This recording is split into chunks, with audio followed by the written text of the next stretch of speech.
Chicago es un modelo de gran ciudad moderna y es característica del siglo XX.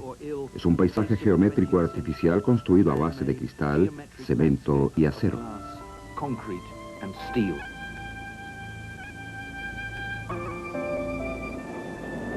Sin embargo, mucho de lo que ha definido los rasgos del siglo XX no surgió en el Nuevo Mundo, sino en la vieja Europa. Y exactamente en una escuela revolucionaria de arquitectura y decoración, fundada en 1919, en la pequeña ciudad de Weimar y en medio de un período de profundos cambios, la Escuela Estatal Bauhaus Weimar. Bauhaus, un mito.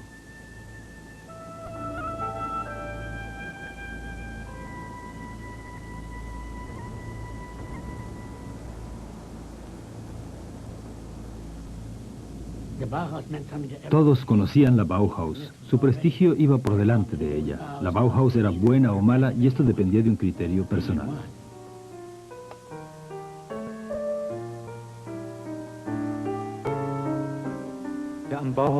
En la Bauhaus se fundieron muchas ideas vanguardistas, muchas ideas revolucionarias del siglo XX. En toda Europa no existía ninguna academia de arte que hubiera podido llevar a la práctica de modo tan comprimido las nuevas ideas. Kunsthochschule, die so komprimiert die Neuerungen tatsächlich in die Praxis überführt haben. Sus resultados fueron totalmente diferentes a los producidos por todas las escuelas de arte y todas las escuelas técnicas superiores. Buscaba un camino para reunir vida y estética.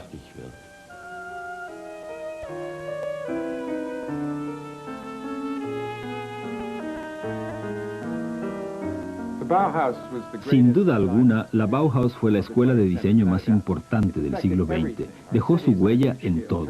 En gran medida convirtió a nuestras ciudades en máquinas, funcionando automáticamente, simplificando y racionalizando nuestras viviendas como si fueran cocinas. La contribución de la Bauhaus consistió en que nosotros reunimos en ella, cosa que quiero mencionar, una ciencia visual.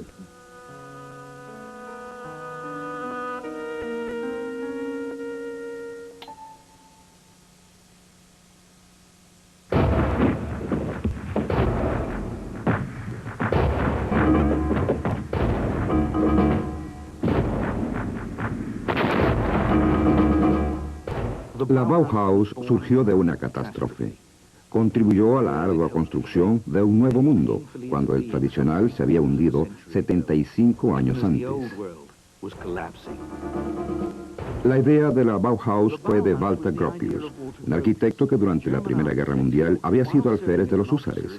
Consiguió una escuela de artes y decoración que hiciera un aporte para crear un mundo mejor.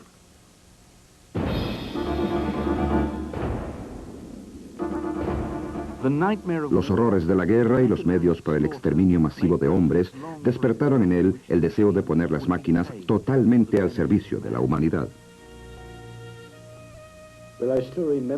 Recuerdo aún cuando volví de la guerra y de pronto vi claramente que yo era parte de un nuevo comienzo que cambiaría totalmente mis condiciones de vida.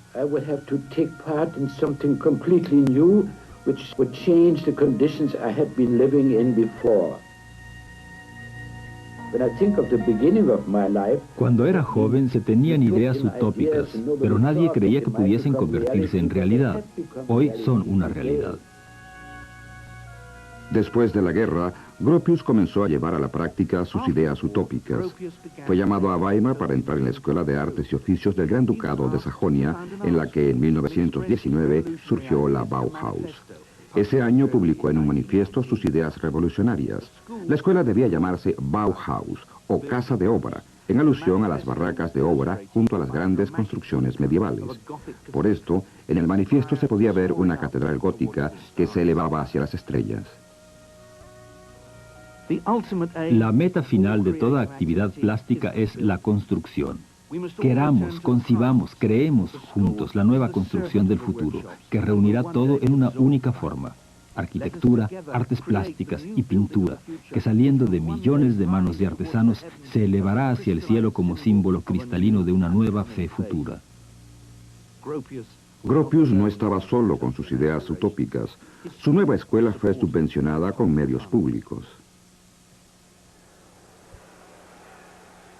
El tono revolucionario del manifiesto reflejaba el espíritu de la época. La Revolución Rusa y los levantamientos en el Imperio Alemán contribuyeron a que terminara la guerra. Después del armisticio, la abdicación del emperador y el fracasado intento de crear una república soviética, se proclamó la república desde el balcón del Palacio de Berlín.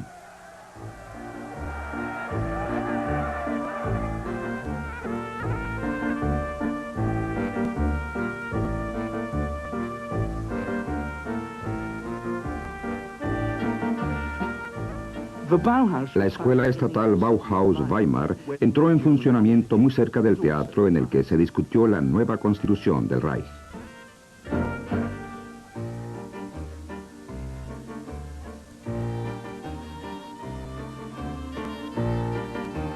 Weimar había sido elegida porque en esos días Berlín estaba conmovida por los levantamientos. Y además, la ciudad de Goethe y Schiller estaba considerada como el centro espiritual del país. En estos dos edificios fue remodelada profundamente la formación artística. Por primera vez se introdujo aquí una formación de taller que hoy es totalmente normal en muchas escuelas de artes y oficios.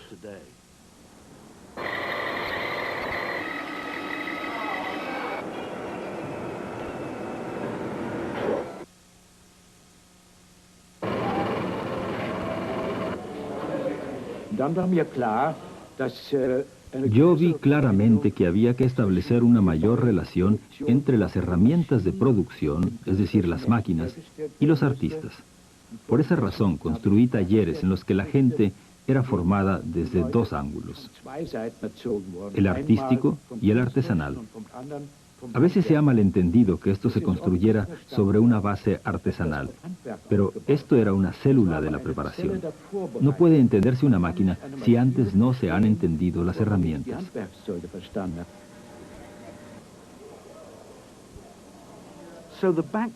En la Bauhaus, los talleres eran la base de la formación. En ellos, los aprendices no recibían enseñanza teórica, sino práctica. Entre otras cosas, aprendían allí a construir sillas, otros muebles, a encuadernar y a pintar sobre cristal. En pocas palabras, la utilización de cristal, metal, textiles y barro. Una importante innovación en las clases consistía en que las de artesanía estaban a cargo de maestros artesanos, mientras que las de las cuestiones artísticas se ocupaban los llamados maestros de la forma. Las clases de alfarería estaban a cargo de un profesional que contaba con la colaboración del escultor Gerhard Marx para las cuestiones artísticas. Este recuerda con placer la vida bohemia en la Bauhaus. Verdaderamente, allí había vida, vida artística. Esto significa que se pintaban los zapatos sobre los pies descalzos, se hacían desfiles y se pegaban banderas rojas y se hacían otras cosas. En la Bauhaus abundaban personalidades entre los profesores y los alumnos.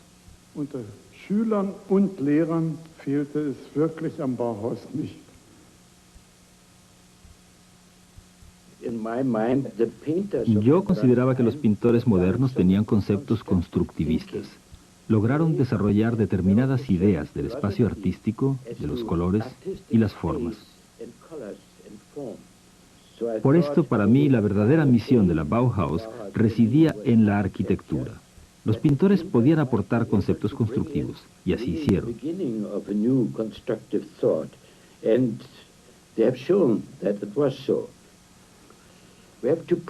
Teníamos que eliminar las barreras entre pintura, escultura, arquitectura y diseño. Todo es una misma cosa. En su búsqueda de maestros que tuvieran ideas constructivistas, Gropius era más que escrupuloso. Entre los maestros de la Bauhaus se encontraban algunos de los pintores más originales de aquel momento, por ejemplo, aquel suizo tocado por la mística, Paul Klee, que también era un dotado violinista.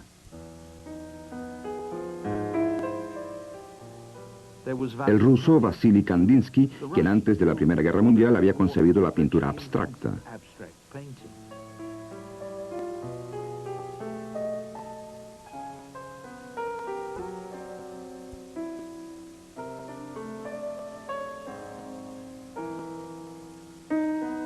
Johannes Itten, que tenía inclinaciones trascendentales, dirigió en los primeros años el curso preparatorio obligatorio que dio al ciclo de estudios de la Bauhaus una amplia base artística hasta entonces desconocida. Paul Klee y Vasily Kandinsky participaron intensamente en la concepción de este curso preparatorio. Itten, que estuvo 3 años en la Bauhaus, concibió un método didáctico que comenzaba con ejercicios de respiración y meditación orientados a alcanzar la serenidad que él había aprendido de los budistas.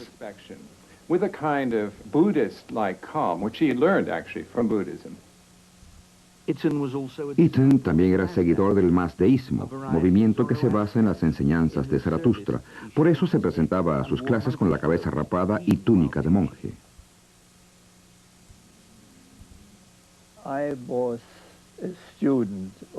Yo fui admitido como estudiante a los 16 años.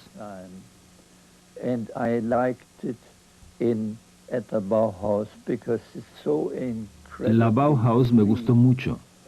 Allí se gozaba de una increíble libertad y se podía hacer lo que quería.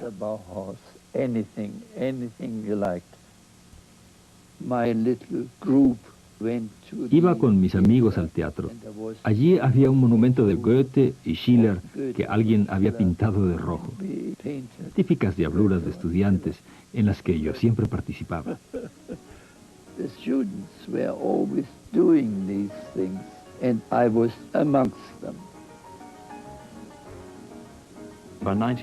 En 1920, los habitantes de Weimar ya se quejaban del desfile de miembros de la Bauhaus. Caminaban como si fueran mendigos, de noche se bañaban desnudos y los fines de semana se tocaba música muy rara.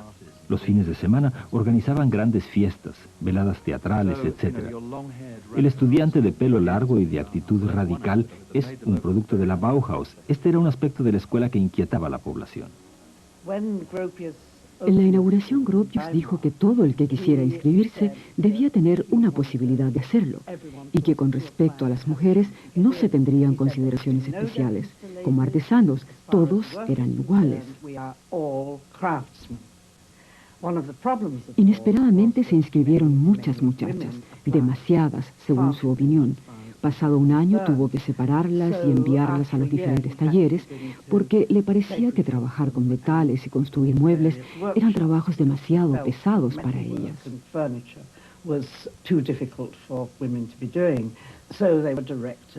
Se las ubicó en los talleres de cerámica y de encuadernación de libros y en los telares. Se les encomendaron actividades que se consideraban propias para la mujer.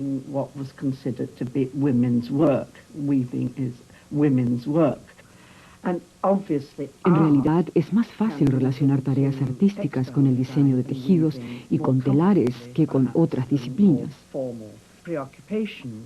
Las diseñadoras de tejidos hicieron estos hermosos tapices.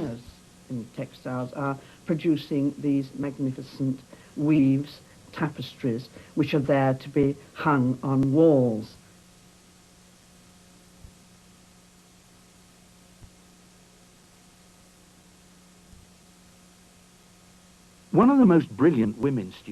Sin embargo, Marianne Brandt, una de las mejores alumnas de la Bauhaus, no se contentó con el telar. Trabajó en la herrería e hizo algunos objetos muy hermosos de cobre y otros materiales para uso doméstico.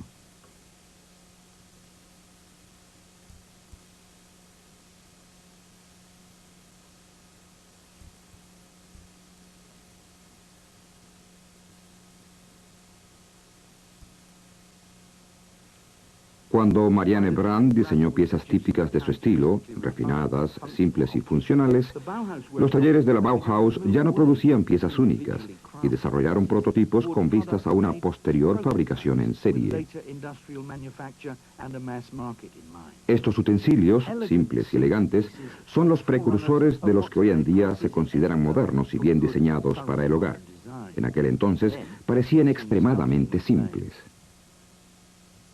Utensilios cotidianos, como filtros en forma de huevo para el té, se diseñaban considerando su funcionalidad y su adecuación para la fabricación en serie. También en los talleres de la Bauhaus se producía en serie. El ajedrez Bauhaus de Joseph Hartwig estaba concebido de tal manera que se veían en las figuras los movimientos que podían hacer. En cambio, una pieza única es la cuna construida con triángulos, círculos y cuadrados en los colores primarios. Una serie de juguetes hechos con piezas independientes de colores alegres aún se vende en nuestros días. El aspecto de muchos productos reflejaba claramente la influencia de las enseñanzas del curso preparatorio, que valoraba especialmente el color y las formas geométricas. En estos cursos se intentó también fundamentar científicamente las formas y los colores. Kandinsky enseñaba que las formas básicas, el círculo, el cuadrado y el triángulo, tenían las mismas cualidades que los colores primarios, azul, rojo y amarillo. Los colores y las formas primarias contaban también en el taller de teatro. El teatro era una parte importante de la formación en la Bauhaus, porque en él se reunían diversas artes para ser manifestadas personalmente. El director artístico era el pintor y escultor Oskar Schlemmer.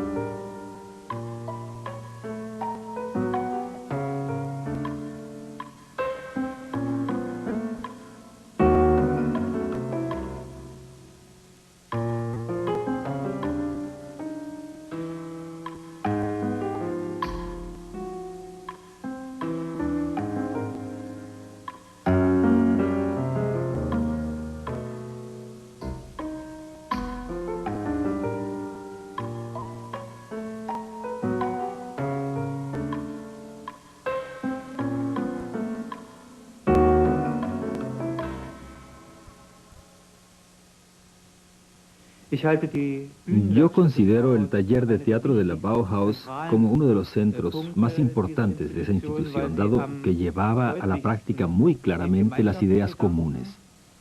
Los alumnos podían hacer diseños arquitectónicos para máscaras y vestuarios y experimentar con ellos, y tal multiplicidad de cosas solo se podía practicar en este taller de teatro. Und das konnte man in dieser Vielfalt tatsächlich nur an der Bühnenwerkstatt. We did things like that. Hicimos cosas como esta. Ahí dentro está mi pierna. Mis maestros fueron Schlemmer, Klee, Kandinsky y Mojinoc, que dirigía el curso preparatorio. Era sencillamente fascinante. Who was the teacher for the foundation. And he was marvelous and wonderful and quite wonderful.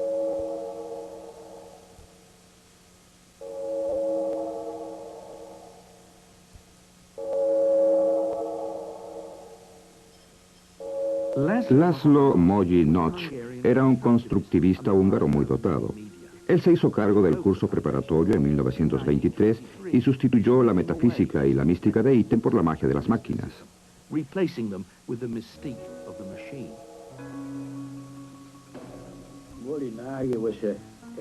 Mojinoc era una personalidad llena de vitalidad. Tenía un interés casi infantil por todas las novedades técnicas. Cada una lo electrizaba y tenía que probar todo de inmediato. Tal vez fue quien estuvo más próximo a mí en la Bauhaus. Nos influenciamos mucho mutuamente.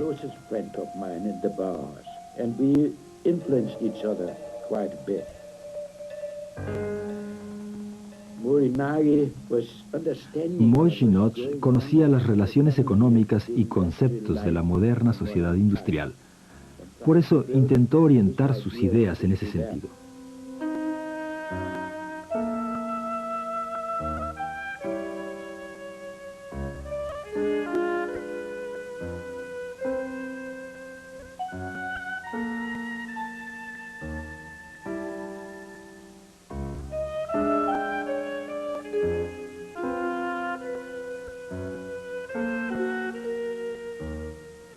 El curso preparatorio en su nueva forma estuvo también a cargo de Joseph Albers. Él había llegado a la Bauhaus como estudiante en 1919 y fue el primer alumno graduado que impartió clases. Cuando hago algo con un determinado material, no debo esconder la fuerza que está en él, sino utilizarla. Ese pensar en el material era su meta.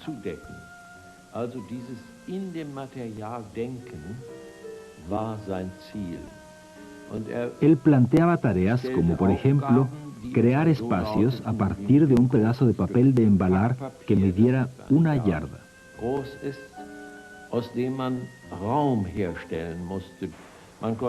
Se podía plegarlo, cortarlo, es decir, todo lo que se quisiera. Entonces descubrimos que se podía cargarlo verticalmente. Hicimos pliegues sobre los cuales podía estar una persona. Vistas las cosas en su conjunto, Albers era un hombre que sistemáticamente arrancaba a los jóvenes la locura de los artistas y los inducía a pensar razonable y claramente.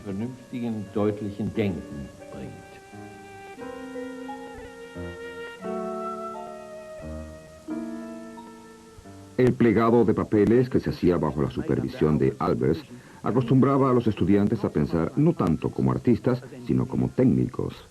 En 1923, la Bauhaus hizo su primera presentación pública. El ayuntamiento quiso saber qué se había hecho con el dinero de los contribuyentes. Se acordó rendir cuentas con una exposición. La exposición de 1923 tuvo un doble carácter.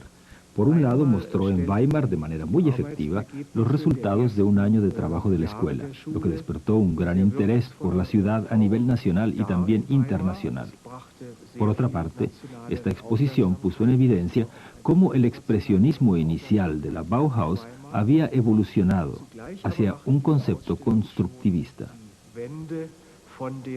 Eher expressionistischen frühen Bauhaus zum konstruktivistischen späteren Bauhaus deutlich.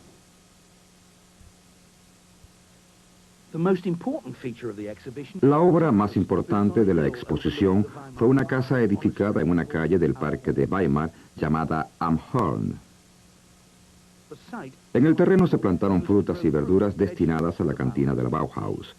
La casa, construida con partes prefabricadas, fue amueblada totalmente con piezas salidas de los talleres de la Bauhaus. Era una casa no contaminante y fácil y barata de mantener. La casa de la calle Am Horn fue el sueño de un mundo mejor hecho realidad. The house Am Horn was the experimental house built with the purpose. Fue una casa experimental. Debía ser tan barata que pudiera permitírsela en Alemania un trabajador especializado, y al mismo tiempo ofrecer cosas modernas, confortables, como baño y calefacción central. This was, of course, one of our ideals. We wanted to penetrate into the mass market because we thought Queríamos acceder al mercado en gran escala porque creíamos que si nuestros productos resultaban tan baratos que se los podía permitir el hombre de la calle, entonces tendríamos la oportunidad de cambiar el medio ambiente y así mejorar al hombre.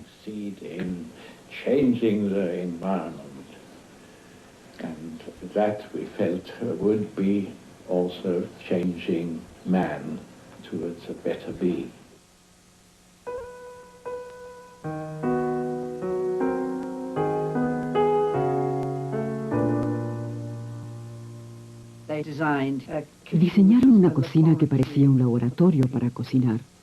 Utilizaron cerámicas y vidrios salidos de los propios talleres. Aquello no tenía nada que ver con la cocina-comedor de una casa de clase media, ni con la cocina del servicio apartada de la casa.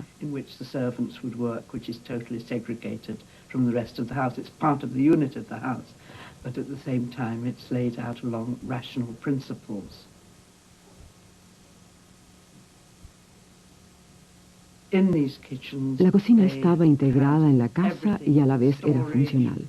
Se había pensado en todo, desde la despensa hasta la distribución, y por esto resultaba ser un centro muy útil dentro de la casa. La cocina es también digna de atención porque se trata de un modelo anticipado del concepto americano de vivienda racional.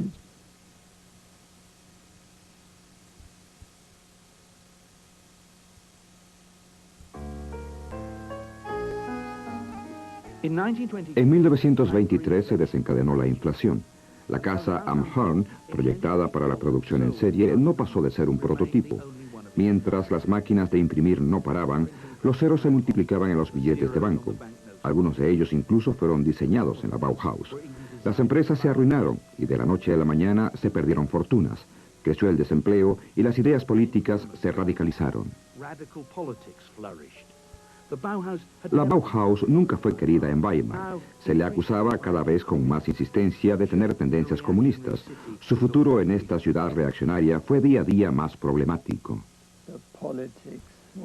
Políticamente todos eran de izquierda.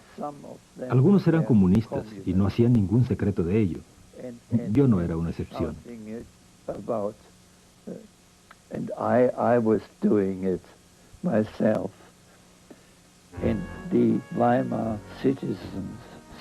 La gente de Weimar nos escupía en la calle porque nos veía como enemigos.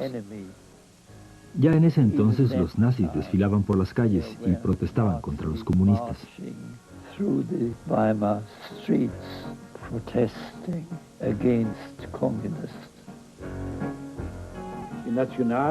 La ola nacionalista fue muy fuerte primero en Turingia. Y lamentablemente también las cosas artísticas fueron utilizadas como pelotas en la política. Había una lucha entre los partidos. Cuando el Partido Nacionalista, entonces Partido Popular, se hizo más fuerte en Weimar, nos cortaron las alas. Me reuní con mi facultad y declaramos públicamente el cierre de la Bauhaus. Y así le quitamos al gobierno el viento de las velas.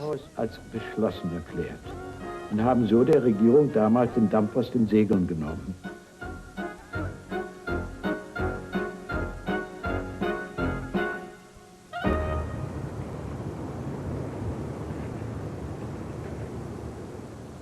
En 1925 la Bauhaus se volvió a abrir en Dessau. Allí había un clima mucho más liberal que en Weimar y la ciudad también era más rica. En Dessau se habían establecido fábricas de productos químicos y de maquinarias.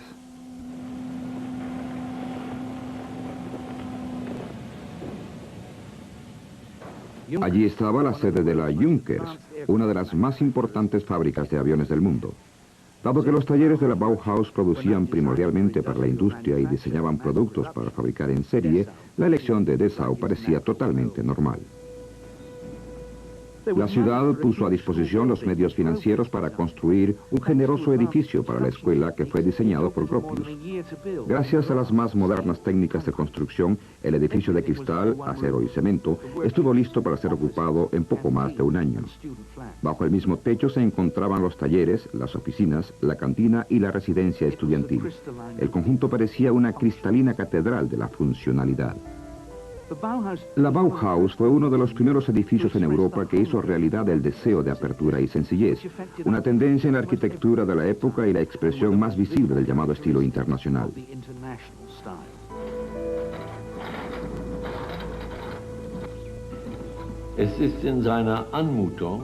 Es un osado edificio cristalino, claro y maravilloso. Un ejemplo de constructivismo y en lo que se refiere a las técnicas de construcción, un edificio increíblemente moderno, pues todas las paredes de cristal son cortinas que caen de arriba hacia abajo. No soportan peso, son efectivamente cortinas.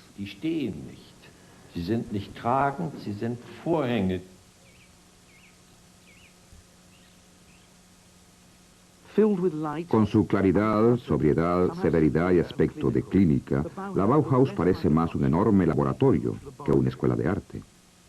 Acorde con esto, sus maestros principales, Kandinsky, Klee y Gropius, parecían más bien químicos o matemáticos que artistas.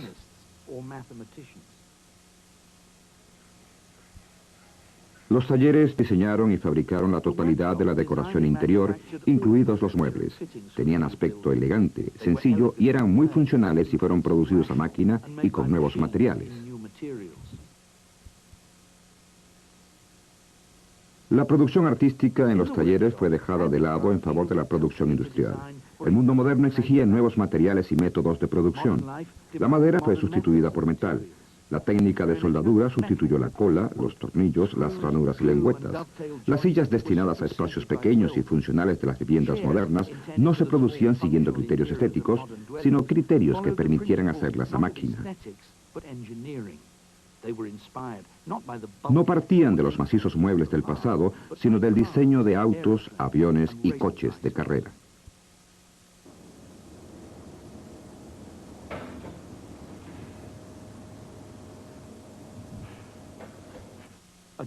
Una silla fue llamada Vasily y diseñada especialmente para Kandinsky. Estaba hecha con tiras de cuero tensadas sobre tubos de acero cromado, sin soportes.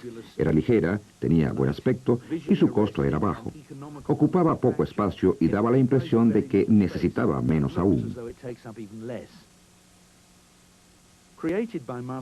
Su creador fue Marcel Breuer. Hoy la Vasily está considerada como un arquetipo de mueble moderno y como uno de los símbolos de nuestra época.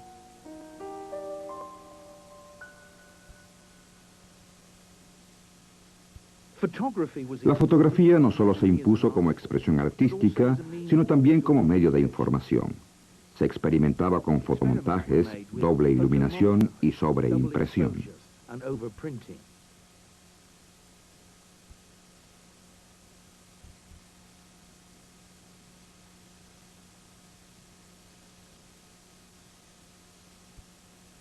La escritura y el grafismo marcaron acentos evidentes, chillón, osado, sencillo y sin necedades. Solo se permitían escrituras grotescas. Los tipos de letra y la composición se revisaron con vista al efecto óptico y a las teorías de comunicación. Lo mismo ocurrió con los anuncios y la decoración de escaparates. Se ignoraban por completo las soluciones tradicionales y se podía experimentar con todo. Los rasgos del siglo XX fueron diseñados, producidos y puestos en escena por la Bauhaus en Dessau. Mire usted, ahí este centro, con el escenario y la cantina. Imagine que allí se hacía música moderna y que entre los oyentes estaban sentados Klee y Kandinsky junto a los estudiantes, escuchando las más modernas composiciones provenientes del Conservatorio de Leipzig. Musikfolgen aus dem Konservatorium von Leipzig. A veces se desplazaban las paredes de la cantina y se ofrecía un baile de máscaras de Schlemmer. Ein Maskentanz von Schlemmer.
Eran verdaderas fiestas. Se proponía un tema, por ejemplo, fiesta metálica, y luego se tenía que crear algo adecuado para esa fiesta. Etwas erfinden, was in diesem metallischen Feste eben richtig war.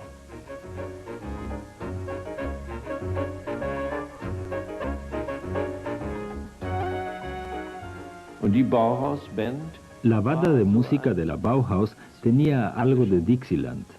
Hindemith también tuvo algo que ver con su piano eléctrico. Ja, so ein bisschen hat Hindemith auch damit hineingefunkt mit seinem elektrischen Klavier.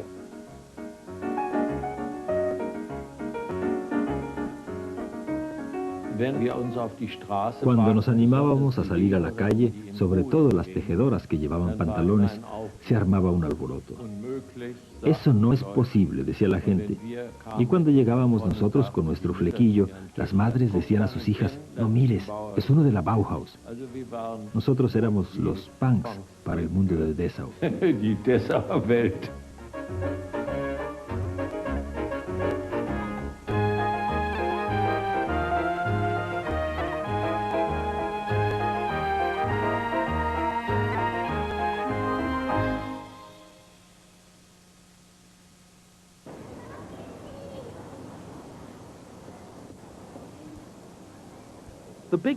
La más importante innovación en Dessau fue la creación de un departamento de arquitectura.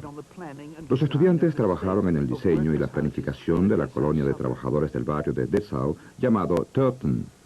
Esta colonia debía aliviar el agudo problema de viviendas. Está estructurada con edificios de techo plano y viviendas funcionales construidas con elementos prefabricados normalizados. El tiempo de construcción fue corto y las viviendas, baratas para ser compradas o alquiladas, eran confortables y fáciles de cuidar. El proyecto fue financiado por el municipio y es una de las primeras colonias de ese tipo. El director del departamento de arquitectura era Hannes Mayer, un comunista declarado. Consideraba la construcción no como arte, sino como ciencia. Poco más tarde sucedió a Gropius como director de la Bauhaus.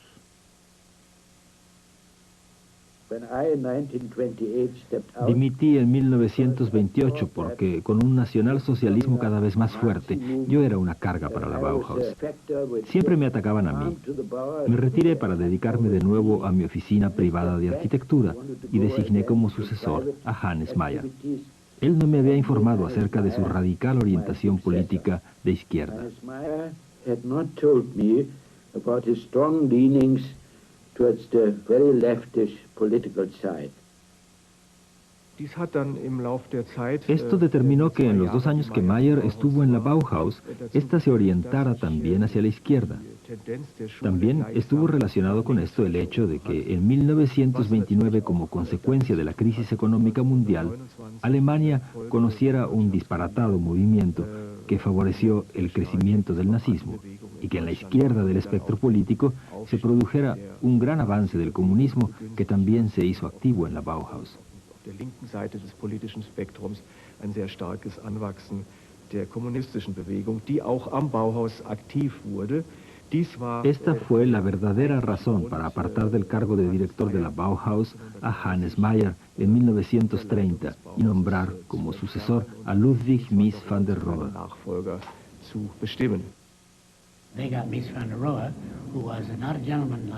Llegó Mies van der Rohe, que no era un hombre de las características de Gropius, sino un teórico católico de Renania. Quien conoce Alemania sabe cuál es la diferencia entre Renania y Prusia. Mies van der Rohe era un agradable renano, bebedor de vino, fumador de puros, indolente, tranquilo y reservado. Cuando se hizo cargo de la dirección, se sintió horrorizado del funcionalismo que reinaba allí.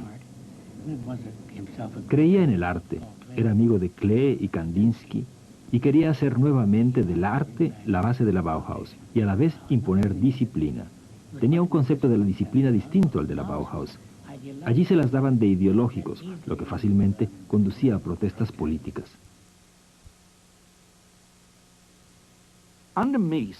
Con Mies van der Rohe, que en 1930 se hizo cargo de la dirección, la arquitectura se colocó en un primer plano. Se prohibió toda actividad política, pero en vano. Lo mismo que sucedió en Weimar, también en Dessau, los nacionalsocialistas dominaron en el ayuntamiento. Cerraron la Bauhaus, a la que consideraban como semillero de ideas comunistas, cosmopolitas y judías.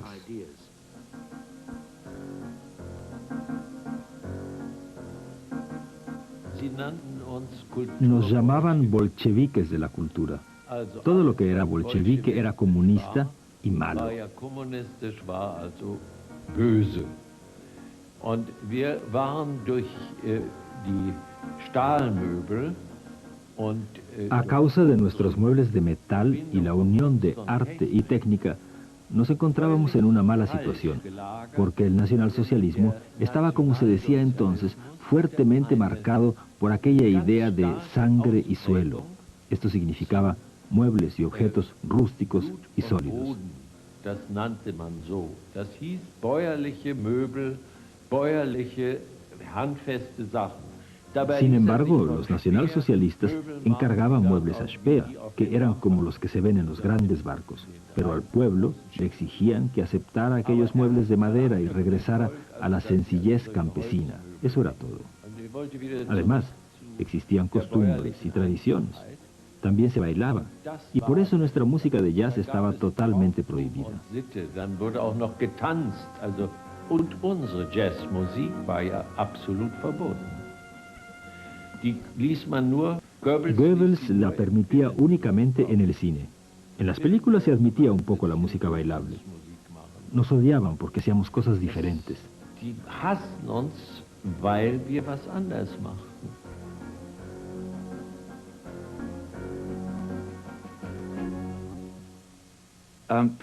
Se decía que las obras de la Bauhaus eran radicales, modernas y una amenaza para la anticuada estética nazi. Eso no era cierto. En los años 30 se podían comprar en cualquier parte de Alemania piezas de la Bauhaus. En los escaparates se podía ver, junto a un hervidor de agua de Marianne Brandt, junto a una tetera, se podían ver cruces gamadas y recuerdos nacionalsocialistas. Incluso hay una famosa postal de Hitler recostado sobre una silla de metal. El problema no residía en los productos. Los nazis comprendían perfectamente la industrialización. Pienso solo en las autopistas, las gasolineras, el plan cuadrienal, sin olvidar el Volkswagen. Esto se aceptaba, el problema eran los profesores y los alumnos. La Bauhaus se desacreditaba a causa de su propia imagen.